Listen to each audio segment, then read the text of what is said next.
Welcome, Lars Dredgaard from Copenhagen in Denmark to White TV. We are very happy that you are here and that we may listen to what they have done to you. And as far as we have heard, you are the first one in Denmark who is dragged into this. And there was quite recently, as far as I can understand. Yes. For me it started, or I became aware of it in the beginning of 2009. Yes. So, yes. So, actually it started with a job application, or just after I sent a job application for the Danish military intelligence community. Okay. As a signals analyst. What are they called in Denmark, the Danish military? Forsvarets Efterretningstjeneste, or FE. And they do signals intelligence like NSA or military style sort of. Yes. And they were actually looking for civilian technicians, electronics people. And you are an electronic people? Yeah. Well, so I have the background at least. Yes. Yeah. And I can't say for sure if it's related to that application, but it seems like a very strange coincidence. I sent off my application in 2009, January, and started to sense some surveillance, like just a sixth sense, and just telling myself. You got a hunch? Yes, a hunch and sort of like that, but you know, writing it off like, oh, it's just paranoia. Why would anyone have a look at you anyway? What's interesting about you? Yeah. So for some time I just wrote it off, and when I was rejected with this job application in February 2009, it was like I didn't make anything of it. Like I had passed 40 years at the time, so I thought it might just be, you know, my age or something like that. Okay, yeah. But the strange thing is that the surveillance or the hunch increased in the coming month to very gradually. But I became very certain that I was under surveillance and. Can you give some points what your thoughts was or what happened? Well, I thought my first point was just like probably this, you know, counter-terrorism, whatever that's when someone went overboard or whatever, I don't know. You know, they're getting too crazy about doing it. Did you see some people stalking you? Not at that time. No, not at that time. But I did get a very slight sensation of hearing slander, sort of like people telling me stuff that at the moment I felt it was unrelated. It was like just an acute hearing, sort of making nothing of it, but in hindsight it's like, it seemed like a bit strange that my hearing would improve like that, because I'm also a sound engineer. So I do care a lot about my ears. And, but I didn't make anything of it at the time. And also I didn't make anything of it that I had what appeared to be a sting. It's like an insect bite right in the back of my neck in January 2009. In January, mid in winter in Denmark, an insect bite? Yes, it seemed like an insect bite of some sort, like a bee sting or something like that. At home? What? At home? Yes, at home. Just one night, you know, when I woke up, I had a bite like that, and it's like, wow, that's annoying, you know. But it didn't feel like much, but that. Where exactly were the spot? Yeah, that's the strange thing. It was like, it was pretty much looking like the Matrix, and that's why I remember it. Because it was like, felt stupid, you know, having a mark just there. It was like, it's just the most stupid, just center of the neck there. But the strange thing about it is that usually it would heal within a week or something like that. It was if it was an insect bite, but this one lasted for a month or more before it was healing. So it's very difficult to heal, and that's why I remember it, because I had it for so long. I didn't really think about it at the time or make anything of it at the time, but in hindsight again, it's like a strange coincidence. And you have not been to a hospital or something like that? No, not for 20 years at that time. So that was, quite strange. Are there still marks visible from that bite? not physical here, but I had some MRI scans done where you can see there is something at that point, but where it's natural. Or I can't say, I'm not a layman, so I can't say if it's what it is or what. Yeah. And what happened next? After that, I got very annoyed, sort of like during March and April, with the surveillance that became very clear, and I can actually hear people from on the starting to interact with when I moved around my apartment and stuff like that. They were Here in another room, or? No, an apartment upstairs. I can actually feel they were tracking me when I was moving around, sort of like, or interacting on when I was doing something. There was something going on just to counter that or to follow that or whatever. And that got very sort of like annoying. Again, I thought just might be the police, or they're just checking out, like. So let them check out, but it gets increasingly annoying. So at one point, sort of, I thought, oh, this has to stop somehow. So I started sort of like playing with them. And I started on the internet just downloading all kinds of shit and stuff like that to provoke them, have analyze this, like giving them a finger or something like that. So check this one out, check this one out, and so on. And that's, I thought it was funny at that time, but it turned out to be a really bad idea, because it got to haunt me a really big time afterwards. That's why I want to mention it now. Yeah.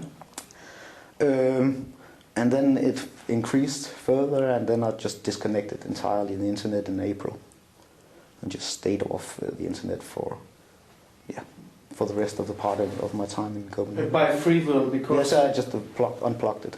Yeah. And then I started playing some computer games and doing stuff that I hadn't gotten around to, encrypting my hard disks and stuff like that. And then I saw basically it was a couple of boring months, like April, May, and just playing games. Have to. 2009. Yes, 2009 still. And the last couple of days of May and the beginning of June, it all escalated, because during May I became very increasingly aware that mind manipulation was taking place. I could actually feel when I was in a fixed still position, that they were manipulating my thoughts.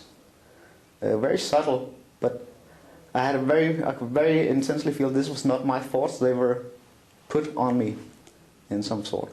And then when I moved, just slightly moving my head like that, it disappeared.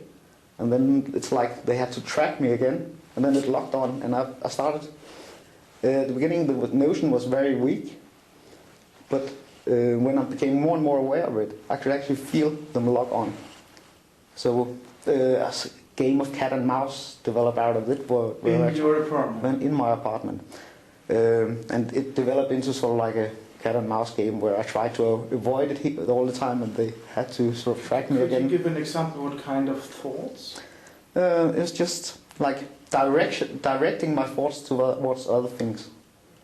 It's just like, you're doing something, playing games or sitting on the veil, and all of a sudden, they try to force your thoughts in another direction.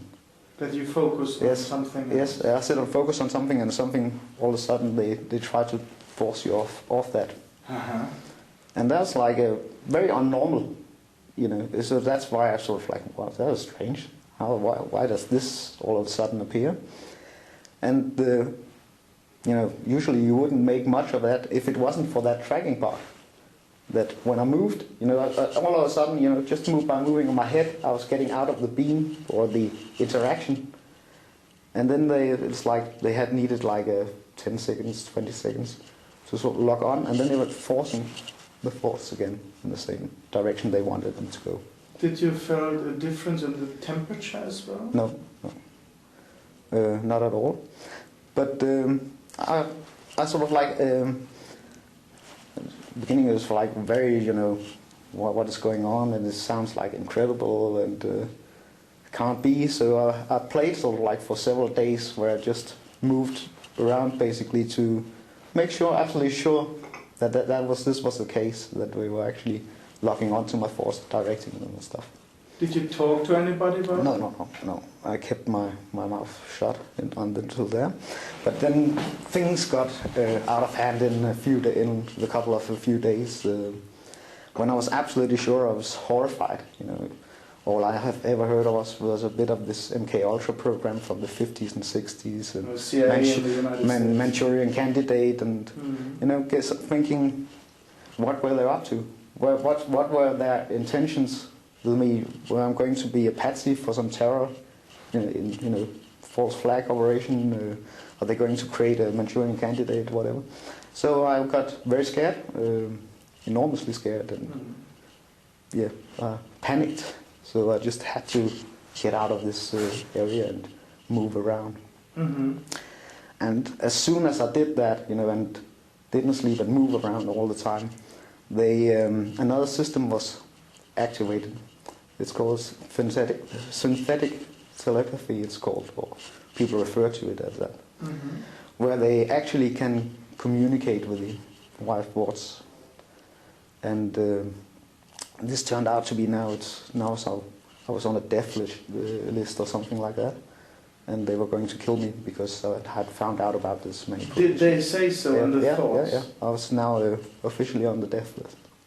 Was it the Danish language? Yes, I started out Danish language. What kind of accent?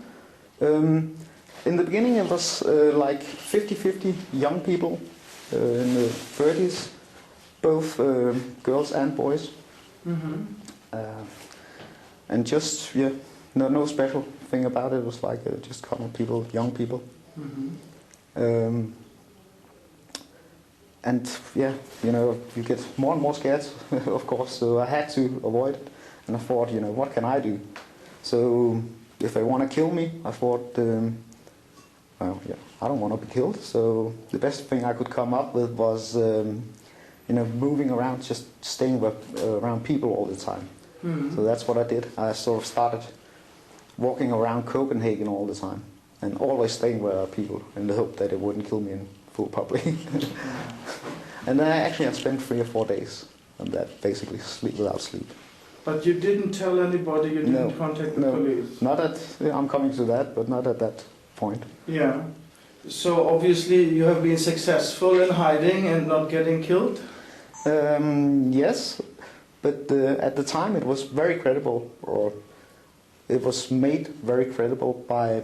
We don't have death penalty in Denmark, but they kept saying it was like special cases and things just can't get out, so they had a special permit to kill me.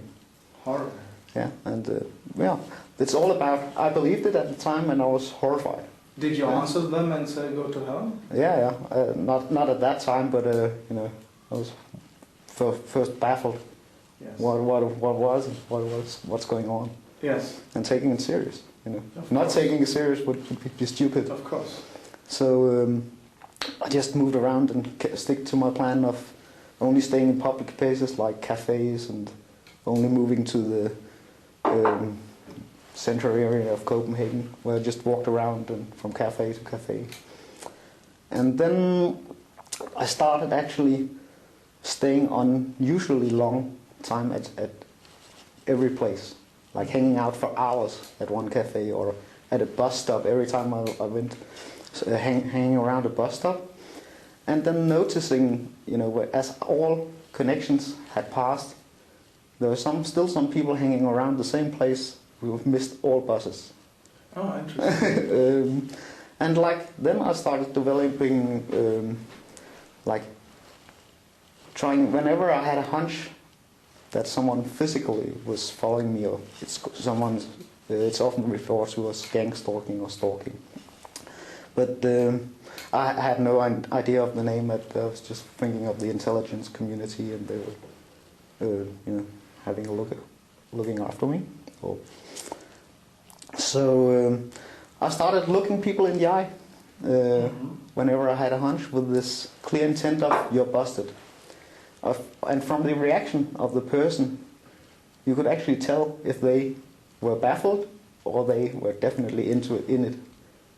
I got the same experience when they chased me with the Estonian case. Yes. When I got a hunch that that's a guy spying on me, Yeah. I directly with in front of him in the eyes, and you could see the Yes, reaction. yes, and you can tell. Yes. You can tell if it's someone He's who's. yeah, that's right.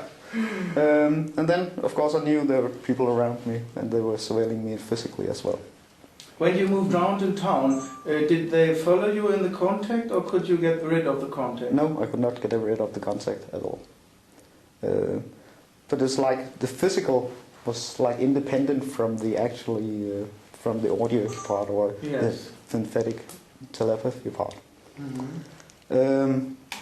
So I just basically had to move around and staying, but I'm still going to work and to stay alive. But after 3 or 4 days, I had to give up. So I finally resorted to booking a hotel one night, so see if I can get to some sleep in a different place from home. Yes. So I was trying to find a hotel, and I was rejected everywhere until finally I found a hotel. Rejected? Yes, they were booked or full or whatever. Yeah, okay. Yeah. So, but finally I managed to find a place, and I got a room and got up and tried to get some sleep. But then I got a hunch now they're coming.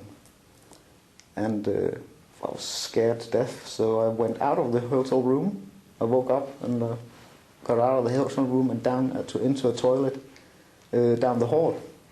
And then I could actually hear them coming and unpacking plastic for like 10 minutes, unpacking plastics and stuff like that, and dressing in plastic suits, and it was really scary.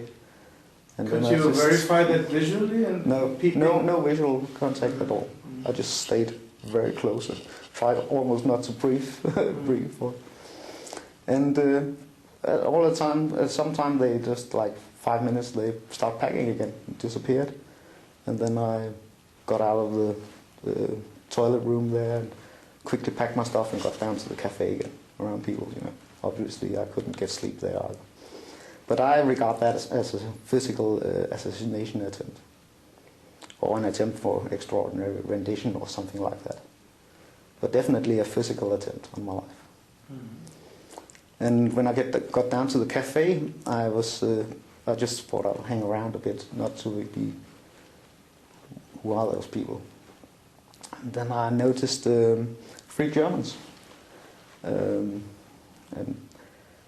the strange thing about them, they were like young people in the 30s. And, they were talking German, and of course they had no clue that I was half German, so I could not understand every word of what they were speaking about. And they were basically unbelievable. When you know German and know how much accent, just like I have a lot of Danish accent in my English, Germans have enormously big accents to almost every foreign language that they speak. That's right, yes. But they were completely fluent in unbelievably many languages, like Russian, French, Italian. Those Germans? Yeah, they were 3 people. They were bragging towards each other with all the language skills, and completely fluent in all languages. No accent at all. Was very striking to me for German. I agree. I'm German as well. I just noticed them, and then in the back of the room, I noticed just all of a sudden some Latino-looking guy came down all dressed in black with a big black duffel bag and stuff like that. And I thought, whoa, that's a guy coming from upstairs now. So I decided it was time to leave, and then I got out and pretext of buying some cigarettes just up on the other side, and finally I got off. And at that time I had definitely had enough. And actually I forgot something. Before I booked into the hotel, I could feel I had to have a night's sleep, or I was just physically exhausted after 3 nights without sleep. So I went to the hospital, psychiatric hospital, and thought they have where you can just check in, express care or whatever. And then I asked for a sleeping pill, because I definitely needed 1 night's sleep. And they wouldn't hand me one, so I left again. And then I booked into the hotel afterwards. But now when I was getting out of the street of the cafe from the hotel again, then I thought, now I have enough. So I took a cab and wanted the cab driver to drive me to the intelligence service. Mm. And I wanted an explanation, what the heck is going on. But I got something mixed up at that point. He wanted to drive me out of Copenhagen to some far place, and I was convinced the intelligence place was in a certain place. So I basically forced him to drive me to that. But it turned out intelligence community had moved, so he just put me out of where there was only a police station at that time. So the taxi driver was actually right. The intelligence service had moved. But then I get into the police station and basically was asking him if he knew anything about me being surveillance, and I haven't slept for days. And he could not tell me anything. He couldn't access anything. And even if he could, he was not allowed to tell me anything. But he recommended that I would write the chief of police in Denmark. He's very friendly, very nice police officer. So he think I should write the highest authority to get an answer. And then I asked him if I could sleep at the police station, if they would lock me up for the night. But unfortunately, he couldn't do that either. I have to do something criminal to be locked up. So they didn't allow you to sleep at the police station? No, unfortunately not. But that would have been nice, because then I would feel safe and would be able to get a nice sleep. Yes. But he couldn't do it. It was not physically possible for him. Hmm. So I had to leave again, and it was in the middle of the night. I had to work in the morning, not too far from there. So I decided to go to my workplace and lock myself in and just sleep there, because if I fell asleep, I wouldn't get up again to work. Totally exhausted. Yeah, totally exhausted. So I just laid down on the couch on the reception there, so at least someone would wake me up when it was time to work. So and during that night, the period, there was actually something very strange happening. Also in the hotel, on the V2K, someone was using a synthetic voice. Usually, I can't distinguish the voices from ordinary voices, but one person had a synthetic voice, and most likely a foreigner, or I believe it's a US consultant or something like that. Perhaps a computer? And it's translation system. They have translation systems that basically just translate directly but use synthetic voice to answer. And this person was very interested in two things. First, my knowledge of Tesla technology. I have been following it. Because I have this technical background, I'm a bit nerdish, and I love to study technical stuff and like this. So I've been following what was going on in the underground regarding Tesla technology in the field of energy and stuff like that, because I believe that might be interesting to see what develops. Tesla, the great Croatian researcher, making the electricity in New York in the end of the 19th century. I think he was it's just a very interesting field. He was before his time. Yes, many years. And they are actually, a lot of people are looking into his old things. He was written off as a kook back then, but a lot of his theories actually are valid. But I had not done experiments or done anything, inventions or discoveries regarding his technology. I was just following what was going on out of pure interest, to see where things are going in.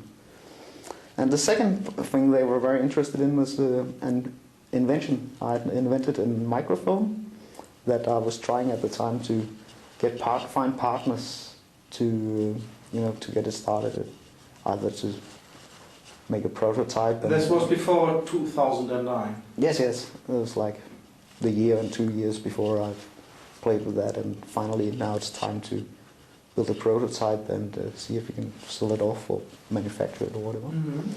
And they were interested in that, basically, and that tells me that either this consultant was paid off by that mean, that basically getting whatever information he could use for as maybe as a payment for his help or whatever. That was basically in the hotel room. They was like completely drawing everything out of me. Of course, the Tesla, there was nothing useful, but the microphone, they got completely how it works and all of the invention. So they milked your brain. Completely, yes. I was in a very scared and mood and stuff like that. I was a very easy victim at that time. But now back at my working place, the same synthetic voice was starting to talk a lot about aliens, and they were making a lot of weird stories, and it's all like trying to hypnotize me, get me in a state of like mental destabilization and stuff like that. And now they were coming up with alien stories, weaving them into the context and how advanced they were in technology based on their alien stuff. And that's why I actually believe that they were US personnel, because I consider the alien stories as a US myth, like basically like religion, but it's the only religion or myth that the US have invented themselves. So that's why I reasoned that they were. And in the morning there, when my colleagues arrived, they wake me up, and I looked like shit, so they could see immediately I was not fit for work. So they sent me off to my doctor and got me, you have to get reported sick and stay off for a while till you're fit again. And that is a doctor who knows you? Yes, I was trying to get there to my doctor who knows me. But unfortunately he wasn't there that day. A young woman was there instead. And she was completely, I didn't like her at all. Then all of a sudden, out of the blue sky, she was asking me if I was hearing voices and stuff like that, and then it dawned on me, they're trying to get me committed to a mental hospital. But why else would she ask questions like that? Out of nothing. Very strange. Yes, and then it dawned on me that she was intelligence hired, and that's why my own doctor wasn't there, so they were definitely trying to, if they can't kill me, they're trying to get me committed to a hospital where they can do anything. Because if you get committed, you're stripped completely of your human rights, and you are, in Denmark, you're also deprived of any chance of getting an autopsy if you die in their care. Oh, horrible. Yeah. So there's no chance it would ever get out. It would be a perfect murder for the intelligence system. So I realized that, and I got away from her very quickly. And then, basically I went to, then I went out what to do next. So I went to see Amnesty International and another human rights organizations, and telling them about here. I've been hunted. They're trying to kill me, intelligence community. But they couldn't do anything. They handed me a list of lawyers. And yeah, I took that with me, and then I managed finally to get on a train and get to another island where my family lives, and stay with my mother for some time there to get some recreation. What did your family in Odense say? Did you tell them anything? No, actually I didn't say anything at all, because the story was so incredible and unbelievable that they wouldn't understand it. So I was just reported sick and had my sleeping disorder, told them. And of course I had to get my doctor to sign that I'm sick, so I had to call him from Odense and get my real doctor. And he just signed that I had a sleeping disorder, and I had to see him within some few days. Did he give an explanation about that girl? So she was practice becoming a doctor or something like that. But then I went to see him. I'll just take it in the right order. Yeah. And then, but I didn't tell my family anything for very obvious reasons, because the story was just so far out that I thought no one would believe it anyway.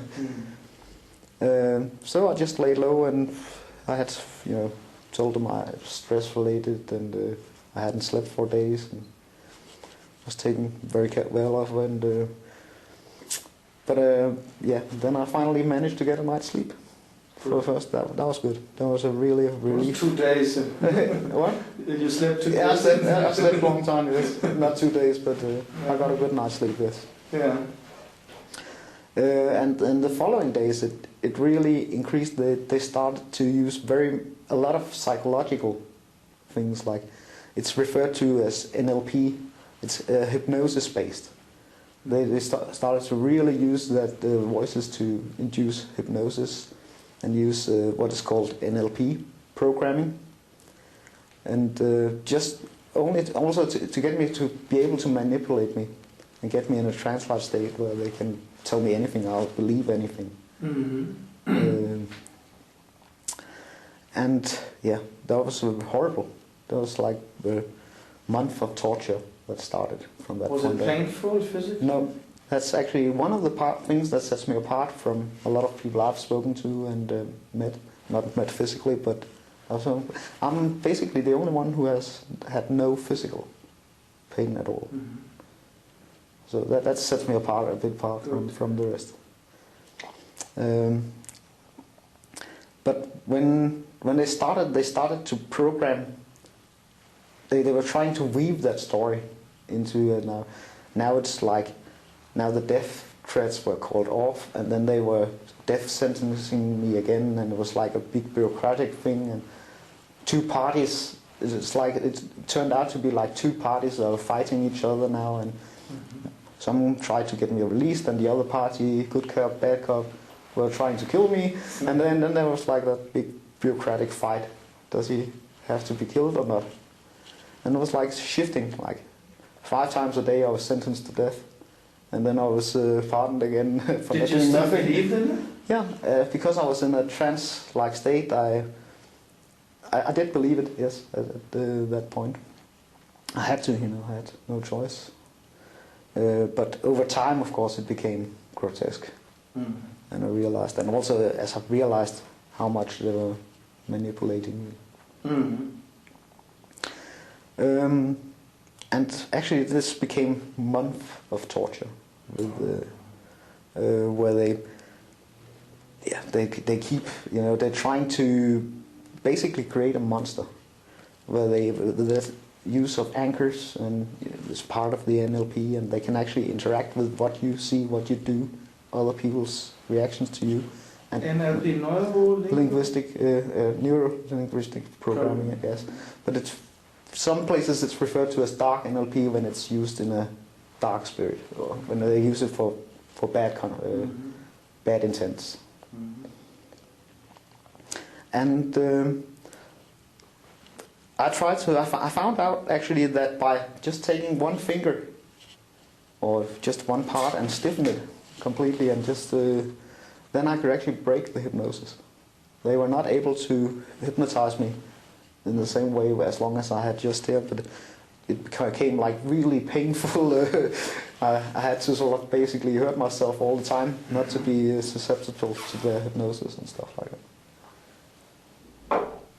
And yeah, and then they try to program you into everything you're not. Basically, make a monster sexually program you into everything you're not. And that's where the part where it haunted me, all the shit that I had put on them with the internet connection. It all came back to me at that point. And it was really some awful shit. I thought they should analyze at that point, but I thought it was funny. Now it's not so funny anymore at all. No, of course. And yeah, that was terrible. And now it's like, then it started developing a scheme of smoke and mirrors that where they tried to imply who was guilty, who was behind all this. And it basically moved around from everybody I ever known, colleagues to family to friends, and trying to put the blame on everybody I've ever known. But I didn't react to it, and I believe that they are trying to either isolate you from your surroundings, make you make false accusations about who's behind it, and also to just to if you say anything about it or try to confront people with it, you'll make a fool of yourself. And it's all about, from that point on, about psychology, where they're trying to make you look mentally insane, mentally disturbed, make a fool of you in any way they possible. And was it possible that they pinpointed all your acquaintances and people which surround you by a usual research, or was it because they had access to your memory? They had access to my memory, or not my... I don't know if they have access to my deeper memory, but they can direct my thoughts, and they can basically... It was like an interrogation that lasted for a month. 24/7 interrogation, and you know, at some point they tried to, under the guise of a psychoanalyzing stuff, they basically started from my childhood and analyzed my entire lifespan. And they asked you in your brain, yes, you answered. It was an intelligent response. Yes, because you're tricked into this that now that's the good guys, good cop, bad cop. Now that's good guys, and you want to help them, and okay, what can we do for him? And it was like psychoanalysis sort of stuff, where they take your mind from childhood to present day. Mm-hmm. And the first time around, I was fooled. So basically, they know everybody I've been in contact with, and now they try to exploit that from one person to the next person all the time. Mm-hmm. They later on tried the same thing again, but now I was of course aware of it, that it was a trick, a trap. So I didn't go into it second time, but they were still forcing it. They can force you. It's like interrogations with this directed force. Forced interrogation by directing your thoughts onto a subject or content. Mm-hmm.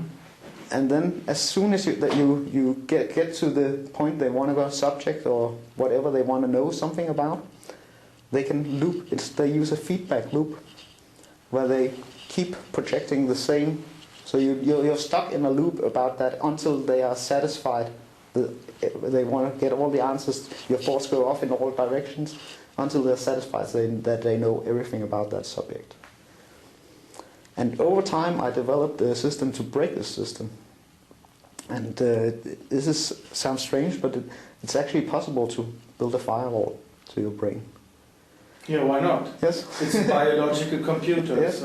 So what I used is, a lot of the words they use, they are the first ones that come to your mind. So you just need one word that's unrelated to what they want to know anything about. And then focus hard on that word. So every time you feel that feedback loop, you can just focus on that word immediately. And which is not connected to what they are trying to look for. Okay. And as the loop goes on, you just focus more on that word. And they loop and they try to steer you back onto that, what they want to know and something about, and you focus about that word that's not related. It could be something like education, colleagues, anything. Nothing. It doesn't have to be any particular word, just unrelated to the subject. Mm-hmm. And by doing that, that takes a lot of energy and a lot of focus to break it in the beginning. But it becomes, over time, it becomes an automatic firewall. And now it's fully automatic in my case. So every time my brain, even before I sense it, goes into a feedback loop, a word comes up and it breaks it automatically. Always the same word? Yeah, no. It's just a word that is used recently in the V2 case. Usually it doesn't have to be, but that's what comes to mind. Interesting. Yes? That's just the first one. You have to be quick. Find any word, and it's just basically the word that comes to mind is a word they use often. It's like everything they... So you can break it, and you can program yourself this way to break it. So it breaks out. And now it's completely automatic. That's my brain senses by itself. A good tip for other victims yes. to imitate. Yeah. Mm-hmm. And this way you can avoid this kind of interrogation. But it took me some months to learn it, and before it became fully automatic, because you have to entrain yourself. Yes. And they also use another way of like lie detection, truth detection, and it's basically by uploading pictures of places you haven't seen, stuff you haven't seen. You can't do anything about it. Even movies? Not movies. If in my case, it's only still pictures. They can probably upload. I don't know what their capabilities are. But in my case, it's only still pictures, and it's all about how you react to them. But I had seen none of them, so I had no reaction. It's not as hurtful as the other technique where you know they are trying to force your brain into it. Mm-hmm. But I haven't found a way to break the other part yet. Good. Then I gradually developed to override this, not just using the physical by stretching here so you can't be hypnotized, or trying to break the hypnotism, but also to override the V2K. I started to hear audiobooks a lot. Instead of reading books, just ordering audiobooks. And just basically having, it basically meant that I had Smart. I had MP3 players on me all the time and was just listening to that 24/7, or even at night. Just to override it and to, if I had to completely override it, I have to turn it up loud, and that's not a good idea. You can't go to sleep. What? Then you don't have a good sleep if it's so loud. No, it's fine. You get used to it. Yeah, I can use it, yes. But, and you can use the context when you go to sleep, just have some positive thinking or whatever. If you're into whatever you want. But it helps because it overrides it, and it's just have to watch a little bit about the volume, not to hurt your ears. But with the MP3 player and having headphones on all the time, it's tough for the ears. And I can tell you, as a sound engineer. So, I prefer having my ears destroyed instead of my brain, even if it's my profession.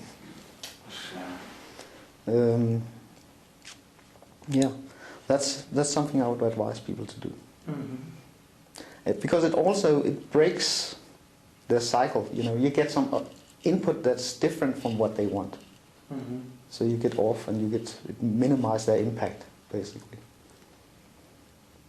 And that helped me a lot. Good, congratulations. Yes. But from then on, I spent a month in this interrogation, torture sessions, and that was basically the most horrible month I've ever, and couldn't tell anybody about it. Yeah, that's also horrible. So, and eventually, as I was reported sick for several months, and my doctor couldn't just writing sleep disorder on it. I had to go to an expert, so I had to go to a psychiatrist. But he recommended one for me. And I was given the address, and I was scared to death, of course, of having to meet a psychiatrist again, because I knew what the intentions were. But it turned out he was a very nice man, and we had a chat about my life. I didn't tell him about it, and unfortunately he couldn't find out why I had a sleep disorder. So that was done fine. You were smart. So, and finally then I decided I had to go back to Copenhagen to my apartment, but every time I got there it got worse. They were definitely trying to force me out. And you hear it in the other rooms?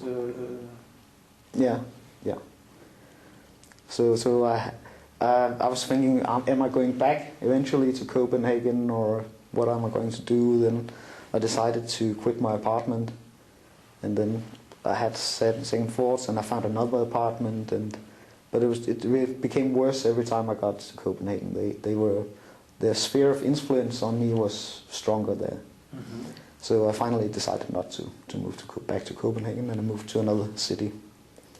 And this, that's where I live now. And it hasn't stopped the system, but it's different. Easier to cope Yeah, with. it's easier to cope with. You had some plans to move again? Yes, then I finally decided to move to Aarhus. But I would like to sort of just tell about a few more things about what I discovered when I was living in Odense at my family's place for a few months while I was reported sick. I worked out their working schemes. Like when they had shifts, crew shifts. And then I decided to minimize the impact they had on me. They were having shifts at 7 o'clock in the morning. And then I managed to get some sleep like from 4 or 5 o'clock in the morning too, and then I slept late just to get 2 crews to minimize the impact. So that was just one of the strategies, and it seemed to help also, because they have to start over. So like I don't know where the crew before had come to. So that was also something if you can work out when they shift. Yes, smart. And of course, it's all about, they're trying to get you to commit suicide. They're different, and there's definitely a pattern.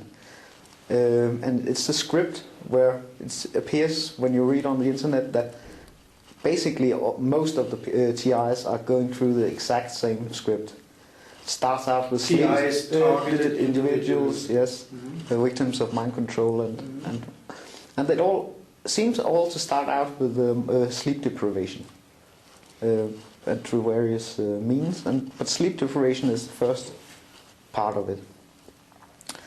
Then they try to confuse you, and they try to gang stalk or stalk surveillance, make you aware of the surveillance, and put the blame on everyone in your surroundings. So it's all designed to make you make false accusations against people, and to make you look like a fool, and to undermine your credibility as a person. As usual with those guys, false flag. Yes, that's exactly, and they try to completely undermine your credibility in anything you say.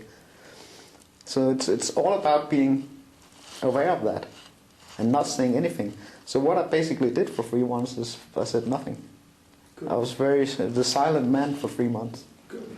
I was just nursed by my family, and they were of course worried that they have a silent man who was just basically sitting in the garden, watching. And they of course became worried about it, but at the same time I didn't feel like it would be a good idea to tell them. So that's it's better to say nothing than to make extreme reactions and false accusations and stuff like that. You have to realize that what it aims at, and never to give in to what they want. And also they seem to very much want to commit suicide, that your situation is hopeless and the torture is going to continue forever.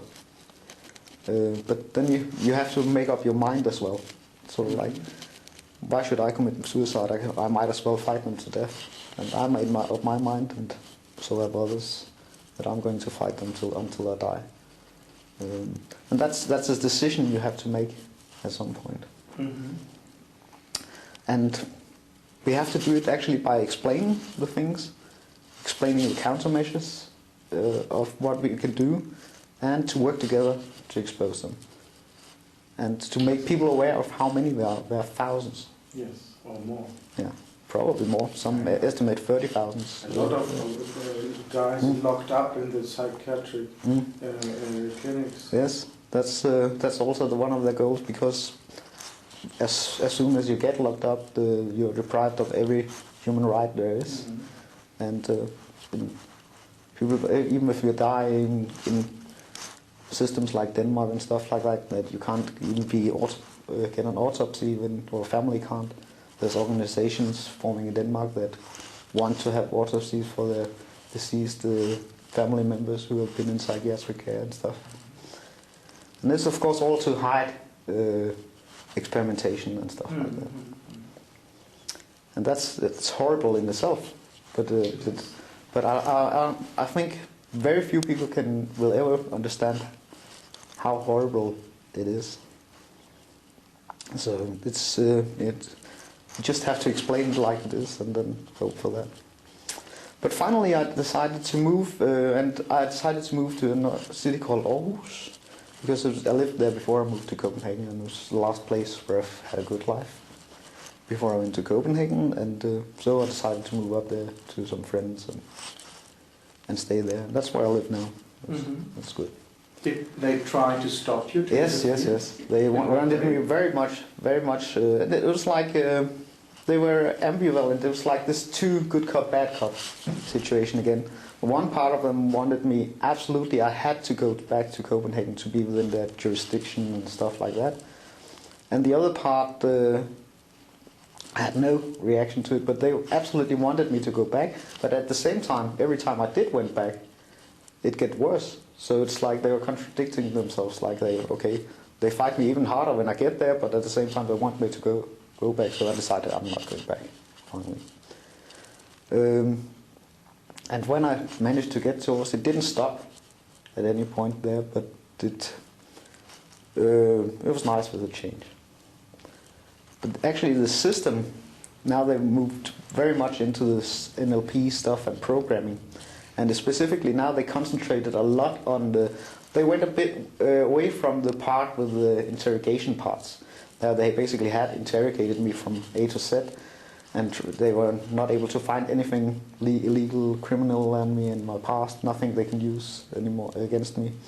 That was one of the goals. They had to find something that would justify their treatment, and they have found nothing. There is nothing to find. So now they concentrated on trying to make me look mentally ill or to get me committed. And then they developed a strategy of over a year where there was some month where I was just keeping on and trying to work out as I developed my countermeasures, how to react to it. And eventually they started focusing a lot of the NLP programming, where they put in flags or and where you react to stuff. And then it culminated when they started to program aggression, spontaneous aggression, to get me violent in some way, so they would be able to get me committed or something like that. But it's also usual stuff, I think. Yes, but they was really horrible. You know, all of a sudden you meet face a person and you get this extreme aggression built up, and they want you absolutely to kill this person. Did they say it in the voice? No. They can manipulate all your feelings, emotion, thoughts. So it's just like an instant, like a complete aggressive to an old friend, a child, whatever.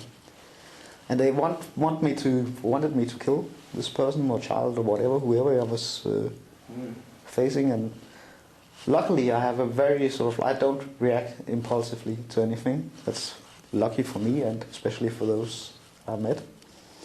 And also, I'm very good I can control my emotions. Yes. So I managed to stay clear of hurting anyone. But this then turned out to a major battle between the good cops and the bad cops, who over the jurisdiction, and eventually the good cops won this battle, and I guess it's because of this what it would be of collateral damage if innocent other people would have to die to get me committed. And now the bad cops have completely disappeared. Now it's only the good cops. But they seem to be very restricted in what they can do. So now it's basically just an information campaign there where they have no clue what to do anymore. It goes on, it's about like they have no clue how this is going on, just like I don't have no clue how it's going to continue. And you are not free yet? I'm not free, no. They're still trying to control my mind, but it's not the bad part of dark NLP programming does not appear anymore. So they're not trying to mentally destroy me anymore. They're not trying to induce violent aggressions and any sexual programming and stuff. This has all stopped. Good. So in a part, I'm partly free. Did they try to stop you to come up to Stockholm to White TV? No, not at all. They tried to stop me sort of half a year ago when I was going to Thailand in my vacation. They were very unhappy about that. And that's actually shortly after they've stopped, the good guys had won. The bad guys came back in and started up the system up again. because they didn't want me to go to Thailand, Cambodia, and other places, Vietnam, like that. How did they give you the information that they didn't like it? They were absolutely, they just say, frankly, we cannot allow him to go there. And what do you answer? I don't answer, I stopped answering. But there's communication between those people. They're fighting in the background. It's like a radio station you have on where they're fighting internally over what to do and not to do. But you went to Thailand? I went to Thailand, but when they turned the system on, I got pissed, and first time I ever broke my story. And sent a mail out to the Danish Parliament, to Danish police and Danish intelligence. When you came back Danish from press. Thailand? No, before I went. Before. Now it had to stop. I was really angry, so I just sent it out to all Parliament members who were involved in law, in military, in ethics, and anything that could be related, and also all parties. Mm-hmm. And to the police, the local police, the chief of police, the intelligence community, and parts of the press. And the stunning thing was that's how I actually got into contact with Magnus, who replied on my mail that I sent out. Which month was it about? That was in November, the 20th or something, November of 2010. Yeah, 2010. Okay. Yes. And it had actually stopped a few months prior, where it was only the good cops left, and then the bad cops came back, so to speak. But I got absolutely no response. No response? No response. I got I got 2 responses out of like 20, 30 Parliament members. 2 responses, What and did both of them were out of office. I got 1 response from one human rights organization. Unfortunately, they don't deal with individual cases. Which one was it? The Institute for Human Rights in Denmark. But Amnesty didn't answer? No. They are controlled by the New World Order people, that's for sure. Yes. I'm always disappointed about that. Finally, both the Human Rights Organization and the police, finally the chief of police answered. But they both answered several months after I came back. It was like... month? Yeah. It was like February, late February. And this was 2011. What was the content? From the Human Rights organization, it was like they don't deal with individual cases, and from the chief of police, they had read it and they had taken note of it, but didn't want to do anything about it, or could not do anything about it. So the only substantial answer was from Magnus? Yes. So that's basically where I am now, this situation. Very interesting, very interesting. But there seems to be a lot of going on in the background, and they don't really know what to do about it themselves. So I think we are close to having it break at some level. But they also, that's the interesting thing.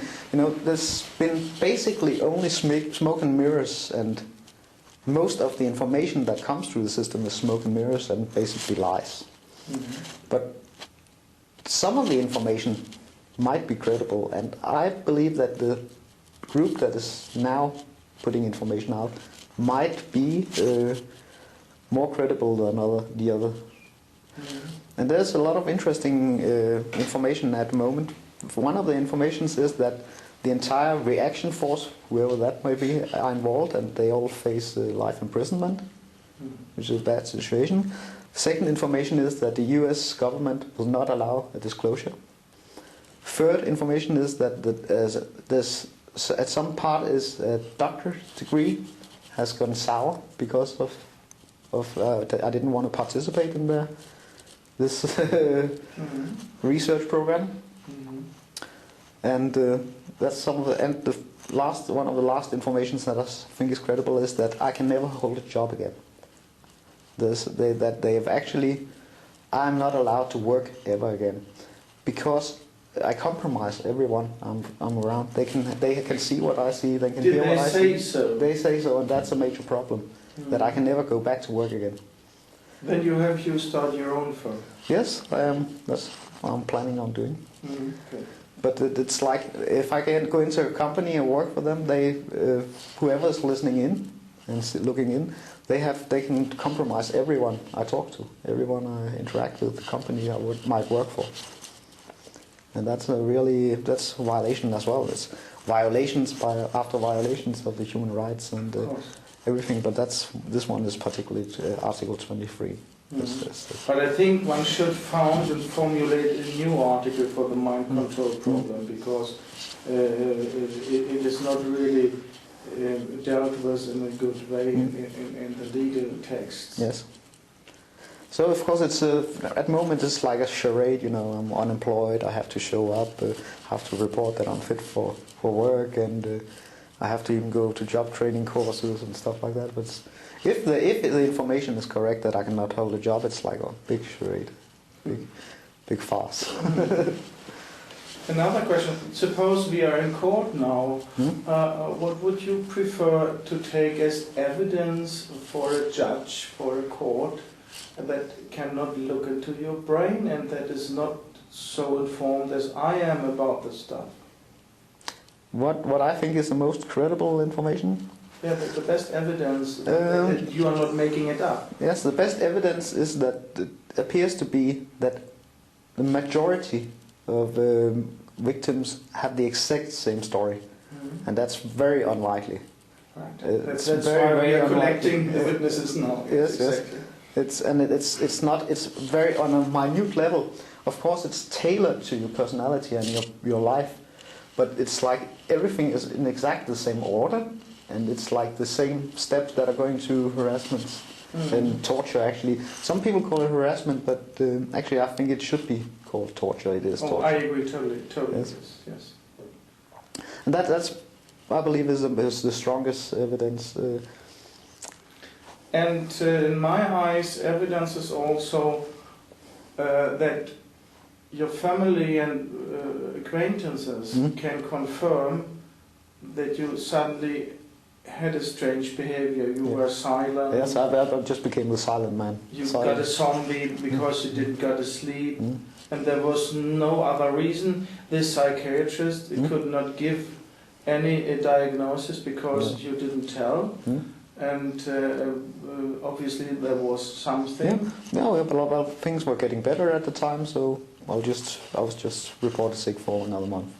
So that's fine. And then when I moved, I was fit for fight again. So no. And then it's a kind of credibility. What impression you give to the people you talk to. Yeah.